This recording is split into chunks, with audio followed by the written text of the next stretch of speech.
is it possible to be both a liar and a hero? Adam once thought that solving mysteries and uncovering double lives was the stuff of movies, but he found himself thrust into a world of danger, deceit, and dedication thanks to his father. This story of suspense features a grown son trying to find out what happened to his complicated, secretive father, who disappeared 15 years ago. Though this story begins with a trailer abandoned in the woods, it ends in justice, with a lot of heartbreak and mystery in between. Adam vaguely remembered what happened when his father went missing. He was, after all, just a kid. What he did remember was odd, almost as though he'd dreamt it. None of the memories were sharply defined. He knew men and women came to his mother's house after his father disappeared, wanting to speak with her. She turned them all away. Adam caught them peering through the windows sometimes, and one even waved to him. Over time, the visit stopped. This story begins with Adam receiving a letter from the courts, informing him that he had inherited something from his long-lost dad. He was stunned, as his father hadn't spoken to him since his disappearance 15 years ago. Adam's mother had declared his father deceased in the hopes of inheriting something valuable. Instead, Adam was the sole heir to his father's fortune. And that fortune seemed to consist of just one thing: a rundown trailer.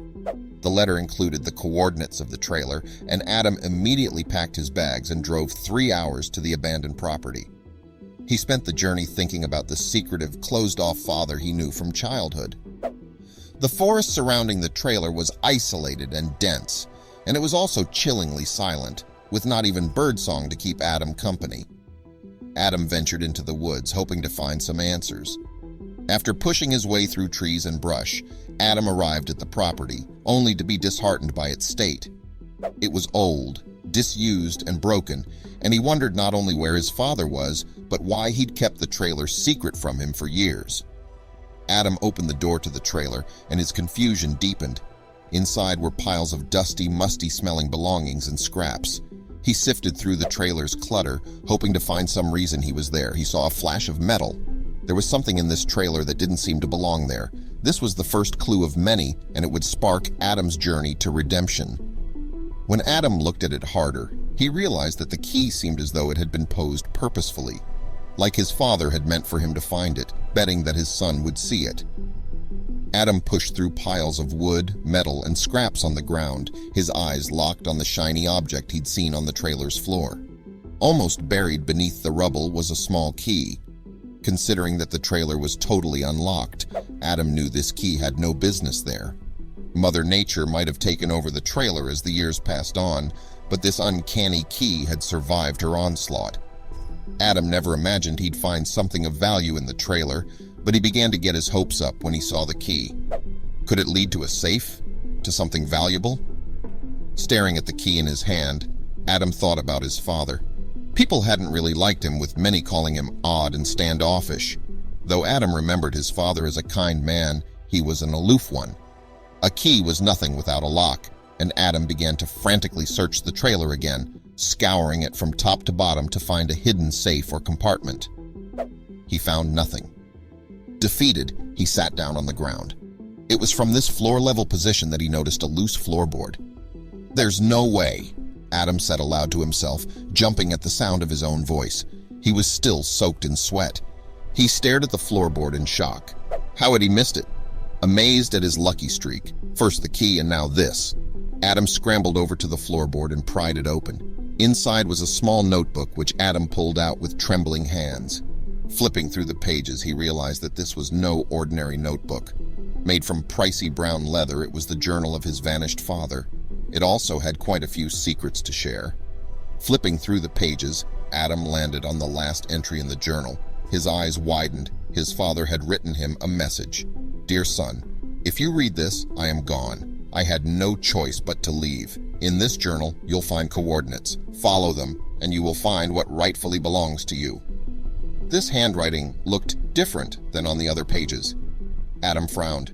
What had his father gotten himself into? The note was short and abrupt, which wasn't that surprising, considering how Adam's father had been so distant throughout his childhood. After the message about what rightfully belongs, Adam's dad included one more line. The line was written in panicked scribble at the bottom corner of the page. "Be careful," the note read. "They know." Adam typed the coordinates his father had given him into his phone. They led him to a storage unit near his hometown. He turned around and drove to the unit, journal and key in hand. Eventually, he arrived at the coordinated area, but there was a problem. Standing in front of a row of red storage garages, Adam realized his father had forgotten one crucial detail. His father hadn't written down the number of the storage unit. Adam asked the building manager which unit his father had purchased, but the manager said there was no unit under the name given. Frustrated, Adam thought about forgetting the whole ordeal. After a minute of stewing, curiosity got the better of him, and he decided to try something else. His father wouldn't have put the unit under his own name if he was in danger, which only meant one thing. If whatever was inside belonged to Adam, it only made sense that his father would have put the storage unit under Adam's name. Adam asked the manager to look up his name, and Unit 33 was a match. Immediately, he noticed that Unit 33 looked old and disused. No one had been there in ages. The padlock had totally rusted shut. Adam stuck the key in the lock. It opened immediately, feeling nervous. Adam asked the manager to stay with him as he looked in the unit. The two of them walked into Unit 33. The small, dark space was covered in stacks of dusty old boxes, all of which were taped shut and unlabeled. Adam began to open the boxes. In them, he found old toys and memorabilia from his childhood. He smiled at the thought that his father had kept these possessions for so long. However, boxes of memories weren't the only thing the unit held. Adam looked toward the back of the unit, and there he saw a small door that led to an even smaller room. The manager was stunned, as standard units normally had no such feature. Adam's father must have built this add-on himself. The door was locked, but it had been a long day. Adam didn't try to find any more keys or journals. He simply kicked in the door, the manager on his heels. The two adventurers stepped into the hidden room, brushing away dust and cobwebs. Inside, they found a small makeshift office with maps, documents, photographs, and more. Sifting through the clutter, Adam realized that many were written in code. His father must have been up to something dangerous. Underneath the desk, Adam found a hidden chest. Luckily, the trunk was unlocked, and inside, Adam found a stack of photographs and documents tied together. Adam's breath caught in his chest when he realized this stack contained references to important officials in his hometown. And not just any references, evidence of corruption, embezzlement, and lies perpetrated by these so-called leaders. Also, Adam saw evidence that these officials had covered up his father's disappearance. Further examination of the office showed his father had been an activist investigating the town's corrupt officials. After seeing all of this, Adam knew what he had to do. What Adam didn't see was the storage unit manager peering over his shoulder. The manager's eyes widened when he saw what the bundle of papers entailed. He was careful not to get too close to Adam, trying to feign disinterest in what the papers actually said. He put his hand in his pocket, closing his fingers over his cell phone. Should he turn back, locking Adam in the unit? The back of Adam's head loomed in front of him as he thought about what to do. After all these years, this had finally been unearthed. The evidence included everyone, councilmen and women, the sheriff, deputies, and more. What had this town been up to? After reading further, Adam couldn't believe what he saw. His hometown had been covering up bribes to elected officials, bribes for government contracts, rule bending, and more. Adam's father had even gotten access to financial records. Adam heard a shuffle of feet behind him. Turning, he saw the storage unit manager. Bill, his name tag read. Bill was staring at Adam with wide eyes as though he were in a daze. Adam knew immediately that Bill had seen what the stacks of photographs and papers entailed. Did Bill really look that shocked? Adam couldn't tell. The man had probably lived in the town his entire life. He likely knew the people about which Adam's father's papers talked about. Adam just hoped that he wouldn't say anything until he, Adam, had the chance to do what needed to be done. "Bill, we have to tell someone," he heard himself say, a note of pleading in his voice. "I agree," Bill said. Adam saw that a bead of sweat was running down the center of his forehead. "I think we do too." Adam looked at him, unable to get a read on what he was thinking. "I just need him to leave," Bill thought. He told Adam he agreed. The two needed to tell someone. For a few seconds, the men stood in the cramped storage unit, staring at one another in silence. "You should get going," Bill said, clearing his throat. "You probably have a lot that you have to do." He grabbed up most of his father's documents and evidence, striding quickly out the room. Bill took his phone out of his pocket and made a call. Adam walked out of the storage unit, gasping in fresh air. The incident with the manager had rattled him, and he couldn't shake the feeling that something important and unspoken had transpired between the two of them. He got in his car and pulled out of the storage center, a feeling of dread growing. He made it a mile down the road before he saw blue and red lights flashing behind him. Immediately, Adam pulled over. He hadn't thought he'd been speeding, but his mind was so distracted that he might have been. Were his tags up to date? Are headlights both on? The police car pulled up behind him, and a man got out. He was wearing a sheriff's outfit and hat, and his face was inscrutable. Panicked, Adam looked at the stack of papers and photos he had on his lap. What was he going to do with them? Adam looked into the back seat, and he saw his answer. Hiking shoes could save the day.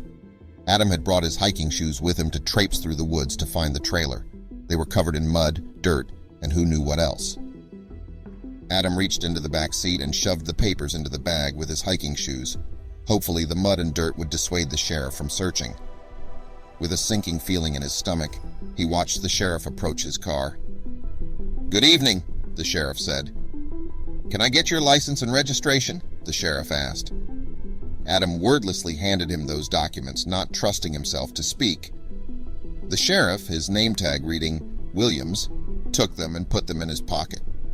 "Where are you coming from?" he asked Adam. Adam answered truthfully, as he had a feeling that the sheriff already knew the answer. When the sheriff asked him to step out of the vehicle, Adam did so with a feeling as though he was walking to his doom. Sheriff Williams began peering into Adam's vehicle. He asked him a few more questions about what he had been doing before getting pulled over. Struck by a sudden inspiration, Adam began to talk, keeping his voice as convincing as possible. "Find anything interesting?" the sheriff asked. "Something I thought was interesting, but now I'm sure it's nothing." "My dad was pretty paranoid," Adam said. "He had a lot of weird ideas." Adam could see the sheriff sizing him up, determining whether he was telling the truth or lying. Adam tried one more comment to see if it would get him off the hook. "All my father left me was a bunch of garbage," he said. "I just want to get back home." That latter part was true. The sheriff looked at him for another second and then shrugged. He reached his hand back into his breast pocket and handed Adam his license and registration. "Take the interstate," he said. "That'll be the fastest to get you on your way." Adam nodded, assuring him he would. He entered town from a different point so as to avoid any police cars. For all he knew, they were told to look for his vehicle. Out of curiosity, Adam pulled over in what he hoped was an obscure location. He had to know who he was dealing with, as he was sure he hadn't seen the last of the sheriff. He looked into his father's stack of evidence, pulling out what his dad had found out about the sheriff. He shook his head in disgust, seeing that, like many other officials, the law enforcement leader had been taking bribes. A lot of people had made it out of jail thanks to some well-placed money. Could my father be alive? Adam thought, as he raced back to his mother's house, the stack of evidence on his passenger seat. When his mother opened the door, her face froze. It was as though she knew what Adam had come to talk to her about. His mother was hesitant at first, but after being confronted, she admitted the truth. She revealed that his father had, right before disappearing, admitted to leading a double life. Adam's father had been working as a secret, undercover agent. All the lies about working late that Adam heard throughout his childhood were false. His father had really been gone on secret missions, a fact his mother uncovered after she confronted him before his disappearance. "So now you know the truth," she said, "but that's not all." His mother disappeared for a minute and then returned, handing her son a shoebox. Inside the shoebox were letters. Adam's mother sifted through the box for the most important one, a letter from Adam's father that told her to declare him deceased and stop searching for him. According to Adam's mother, the box had come a week ago. Adam sank down onto the couch, so his father was alive. But judging from what Adam had learned, his dad was truly gone, as it was too dangerous for him to return. Adam was torn between feeling angry and understanding. Then, his mind jumped to what he'd learned about the sheriff. All those wealthy criminals out of jail. Perhaps his father thought he was protecting his family. His father was the target. By removing the target, his dad might have believed he was saving his mother and son. The more Adam thought about it, the more it made sense. Adam hugged his mom, but he wasn't ready to let this issue go. There was one thing left to do. Of course, he couldn't let his father's work be in vain, nor could he leave it to rot in a storage unit or trailer. Adam left his mother's house and turned over all the evidence to law enforcement. It took years, with Adam working tirelessly with courts, prosecutors, police, and the news media, but he got the result he wanted. The public officials his father had exposed eventually faced full consequences for what they had done. As it turns out, Adam was right. That wasn't the last time he saw the sheriff. He also saw him at his trial, which made the news in all 50 states. His father's work had been more wide-reaching than he had thought. People all across the country were talking about what he'd done. Hopefully, his father's sacrifice would inspire other people to take a look at their towns and who was running them. Most of the officials received jail sentences, but a few disappeared into thin air, just like Adam's father, who they had forced into hiding. There was still a long road ahead, but Adam hoped that his father, wherever he was, would get the news of his son's bravery and feel safe enough to come home. But mostly, Adam felt a sense of peace that he had finally finished his father's life's work. That's the funny thing about endings. Just because you want something to be over doesn't mean it truly is. For Adam, things were just beginning, and as it turned out, there was a lot more to his father that he didn't know.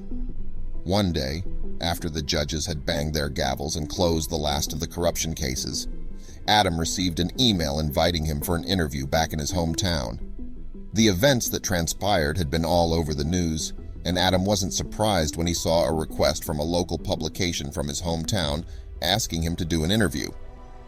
Adam responded back to his would-be interviewer, a woman named Julia Elway, and he agreed to show up. He offered a date and time. Within a few minutes, surprisingly quickly, Julia emailed back and agreed to his offer. He cruised into town as easily as if he lived there his whole life. He had for 18 years at least. He was due to meet Julia at a local house, her house, he assumed. It was an informal place to conduct an interview, but this was small-town news after all. Pulling out his phone, he looked up Julia Elway on Google. Her LinkedIn profile popped up and Adam delved in. Julia's LinkedIn profile showed nothing out of the ordinary. She was a normal-looking woman, and it appeared she had worked for the county news for a while. He knocked on the front door. Within a minute, Julia answered the door. She wrung her hands and said, "Come in," in a bright tone of voice. Her eyes were wide, and she looked nervous. "Everything all right?" Adam asked. His experiences with the town had taught him not to take anything at face value. He felt his paranoia heighten. Reluctantly, Adam walked in, shutting the door behind him. "I knew your mother, you know, and your dad," Julia said, leading him down a hallway into the kitchen. "Do you want any coffee or tea?" "Coffee, please," Adam said. "Thank you for interviewing me." The air in the house was hot, and his collar seemed to tighten on his throat, choking him. A tiny voice inside his head told him that he needed to get out now. The kitchen looked like it hadn't been used since the 1950s. The house was a real house, but it also, somehow, wasn't. "You know what?" Adam said. "I actually forgot something in my say—" Before he could finish the sentence, he felt something hit him upside the head. Then everything went black. What felt like days later, Adam sat up. He was lying down on a cold stone floor. Of course, his cell phone and wallet were gone. It appeared he was in a basement of sorts, as the only light amidst the cobwebs, old furniture, and junk came from a tiny window at the top of the cellar wall. "You're the reason I'm in here," Adam said.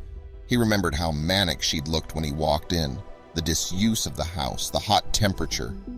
"No, you idiot," Julia said. She wiped sweat from her face and stood up. She had been sitting near the stairs before Adam stormed up them, displacing her. "It's the other way around. Whose house is this?" Julia laughed, looking at him in near disbelief. "It's yours." "It is not," Adam said. "My mother's down on—" "It is not," Adam said. "My mother's down on Crestwood. It's not my house." Julia gave him a look akin to pity and said, "Look, you only found half the photos, Adam. I found the other half." She sighed, suddenly looking decades older. Reaching into the small of her back, Julia pulled out a small stack that she'd apparently hidden in her waistband. "Here you go, Magnum P.I.," she said. Adam's heart sank when he saw the rest of the photos. It appeared that his father hadn't been exposing corruption in the town as part of a brave mission. He'd been exposing it to shift the blame off of himself. One of the photos consisted of screenshots of bank deposits from Sheriff Williams to Adam's father, the same sheriff who'd pulled Adam over and was later jailed for corruption. The two had been closer than they thought. Adam gasped for air, winded by the encounter. Where could he even go? Were the county police on the same side as his dad? Adam's eyes began to water as he thought about the hero image he'd built up for his father. All that facade came crashing down as Julia said, "Come on, we have to go." The pair ran out of the stash house, slamming the front door behind them. Adam knew at that point he had no choice but to get out of town. He and Julia rushed to his car, and Adam sped off in the direction of the state police headquarters, which were located just outside city limits. The two burst into the police station, covered in dust and hysterical. Luckily, they were able to find a detective willing to listen to them, and Julia, miraculously, had held on to her photos. She explained that Adam's father had been in the house the whole time, and he had threatened her life to get her to lure Adam in for what was supposed to be a big reveal. EMS checked out Adam's head, and the police sent state cars back to Adam's hometown and the house to find his father. But his father was gone. He had managed to disappear again without a trace, something Adam realized that his father possessed a natural talent for. It appeared that Adam's work was not done. In fact, it had only just begun. For that was what it was, Adam's work, not his father's. He would find his father, and he'd get justice for his mother, himself, and anyone else who'd suffered from the corrupt town.